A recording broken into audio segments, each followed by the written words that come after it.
வணக்கம். நான் தான் உங்கள் அக்கறையாரம் பேசுகிறேன். இன்றைக்கி ஒரு தகவல் சொல்ல போகிறேன். பொதுவாகவே வாழ்க்கையில் நிறைய பேர்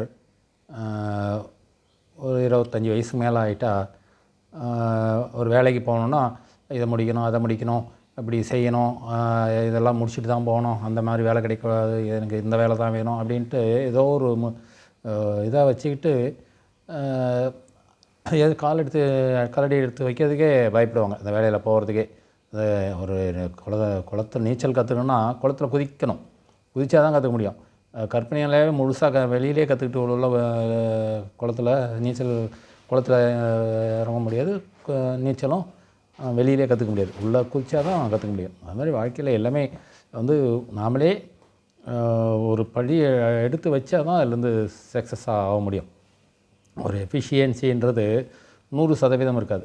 நாம் என்ன இன்புட் கொடுக்குறோமோ அதே அவ்வளவும் 100% அவுட்புட்டால் வராது. அதிகபட்சம் 99% தான் வரும். 98 வரலாம், 97 வரலாம். சில நேரத்தில் 10% கூட அவுட்புட்டாக வரலாம். எஃபிஷியன்சியே 10% தான்.